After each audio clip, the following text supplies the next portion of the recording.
Okay, seventh grade, we're moving right along here in chapter 1. We're getting into lesson 1.5, subtracting rational numbers. So we have 4 different sections we need to go through. So we're going to get right moving here right away. This first one says find the difference, write fractions in simplest form. Find the difference, write fractions in simplest form. Well, this first one, we want to remember our different rules. And you can refer to that cheat sheet when it comes to negative and positive numbers. That has to be your friend. Use that, post it on Google Classroom. Same place where you can get this video, also on Google Classroom. But here we have negative 7/8 minus 2/3. So what we want to remember when it has negative numbers, and we think of the number line, and we have, say, 0 here, and as we're going this way, it's -1, -2. The digits are actually getting bigger, even though the number is getting smaller. So when we're at 7/8 minus 2/3, what we want to remember is what we're really doing in that situation is adding them. So we're going to come over here, 7/8 plus 2/3, okay? And I'm thinking of 8 and 3. Common denominator, I think, is going to be 24. So that's going to become something over 24. That's going to become something over 24. Now I did 8 times 3 to get 24. So 7 times 3 is going to be 21. I did 3 times 8 to get 24. So I'm going to do 2 times 8, and that's going to give me 16. 21 over 24 plus 16 over 24 equals 37 over 24. Well, there's no number besides 1 that can go into both 37 and 24, so I know that's in simplest form. Thinking about turning it into a mixed number, 24 can go into 37. I know 1 time, because 24 times 2 is 48. If I take 37 minus 24, that's going to end up giving me 13 left over. So 13 is going to be my numerator, 24 is going to be my denominator. My final answer is going to be negative 1 and 13 over 24. Because remember, I'm just adding the numbers because I'm getting a bigger negative because I'm starting with negative 7/8.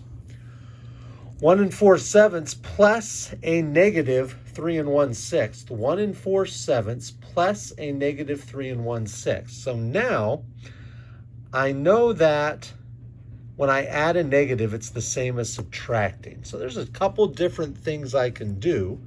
But what I can do, because I'm thinking about how I want to do this, remember I can always switch an addition problem, which means, to me, the most straightforward way is to make this negative 3 1/6, and I'm going to add 1 4/7. Because I'm just flipping the addition problem, bringing the negative 3 1/6 over here, bringing the 1 4/7. Now, I know if I start at negative 3 1/6, I would have to add 3 1/6 to get to 0. So I'm not adding enough to get to 0. So I know my answer is going to be negative. But I'm adding, so I'm getting closer to 0 when I go to my number line. So my digits are actually getting smaller. Which means what I'm going to do is I'm just going to subtract these two numbers, 3 1/6 minus 1 4/7, and know that my answer is going to be negative. So I'm thinking of 6 and 7. I think I'm going to have a common denominator of 42, 3 and something over 42. This is going to become 1 and something over 42. All right. Well, it's 6 times 7. That equals 42. So 1 times 7 is 7. 7 times 6 is 42. 4 times 6 is 24. Well, I know that I'm going to have to borrow. So I'm going to borrow from the 3 and make it a 2.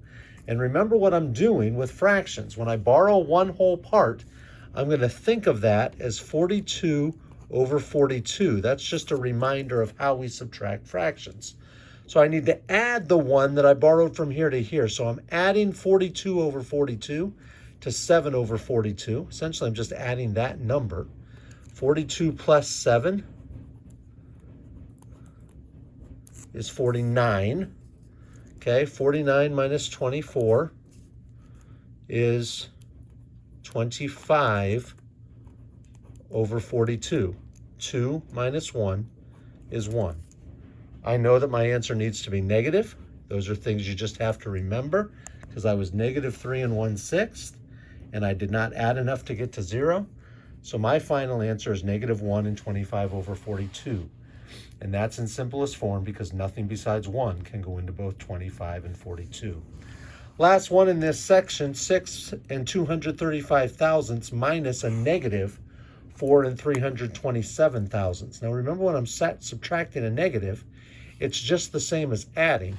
So really all I'm doing is taking my 6 235 thousandths and adding 4 327 thousandths. So I come here, 5 plus 7 is 12, put the 2 down, carry the 1, 1 plus 3 is 4, plus 2 is 6, 2 plus 3 is 5, drop the decimal down, 6 plus 4 is 10, 10 and 562 thousandths. All right, moving right along. Next set of directions says, tell how the commutative and associative properties can help you evaluate the expression, then evaluate the expression. So first of all, what we're looking for is numbers that can combine well. So I'm looking at this first problem, 2/5 minus 7/10 minus 3/5. And I can basically know that when I'm subtracting a negative, it's the same as adding. That's one thing that I want to remember. So really, when I do these, I'm going to kind of get the same answer as long as I do them correct. So if I think of 2/5 plus 3/5, I know that's going to give me 1, because 2 plus 3 is 5. 5 over 5 is 1. So when I kind of combine the 2/5 plus the 3/5, I know that that's going to give me 1.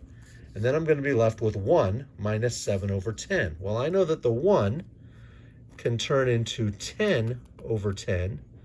And when I subtract 7 over 10, I know that 10 minus 7 is 3. Common denominator 10 stays the same. I end up with 3 over 10. Nothing besides 1 can go into both 3 and 10. I have my final answer of 3 over 10. I do this next one. I have this same situation again, subtracting a negative number, and I know that that's going to be a plus. Now, once again, I'm looking for numbers that can evenly be combined. So first of all, I'm looking at this 8.5 minus 6.5. And well, I'm going to see, well, 5 minus 5 is 0. 8 minus 6 is 2. That's pretty straightforward. So I can kind of take care of these and realize that I end up with 2.0. Then I have my 3.4, positive 3.4 plus 1.6. Well, I know that 4 and 6 make 10. And then if I carry the 1, 1 and 3 is 4, plus 1 is 5. I realize that this is plus 5.0. And that's just going to equal 7, or 7.0. Final answer. 3.1 plus 5.8 minus 5.1. Well, I kind of want to think real quick. I kind of want to think, well, 5.8 minus 5.1. That's not hard. 8 minus 1 is 7. Drop the decimal. 5 minus 5 is nothing. I end up with 0.7 for what's inside parentheses, 0.7. Well, when I take that 0.7 and add it to 3.1, 1 plus 7 is 8. Drop the decimal. 3 plus 0 is 3. I get 3.8. And that would be my final answer. Okay, moving right along. The third of 4 sets of directions. Find the distance between the two numbers on a number line. So basically, that's just a fancy set of directions for saying subtract. Find the difference between those two numbers. But we have different situations. First of all, if both numbers are positive as in this first example, 3 and 2/10 and 7 and 7/10. I'm just going to do a normal subtraction problem where I use the bigger number first. 7 and 7/10 minus 3 and 2/10. 7 minus 2 is 5. Drop the decimal. 7 minus 3 is 4. 4 and 5/10. That's the distance between those two numbers on the number line. 8/9, -8/9 and -2/9. Well, once again, they're both negative. So I don't even have to worry about the negatives. I can just take 8/9 and subtract 2/9. I can pretend that the negatives aren't even there. 8 minus 2 is 6. Common denominator, 9. We always want to put fractions in simplest form. 3 can go into both 6 and 9. They're both divisible by 3. So when I take 6 divided by 3, that equals 2. When I take 9 divided by 3, that equals 3. My final answer is 2/3. Nothing besides 1 can go into both 2 and 3. That's simplest form. Here's a different situation where one of the numbers is negative and one of them is positive. When that's the case, I'm going to add the two numbers because I'm crossing over 0.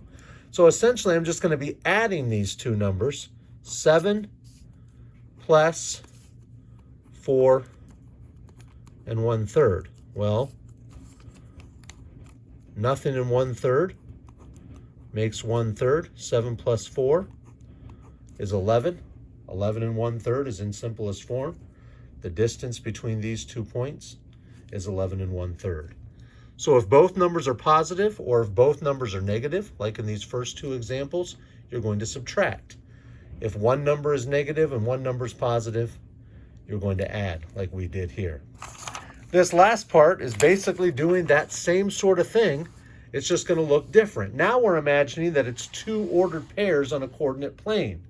Find the distance between the points in a coordinate plane. Whenever we're finding the distance between 2 points in a coordinate plane, either the x value or the y value has to be the same. Now, in this first example, the x value is the same. Because remember, it's x comma y.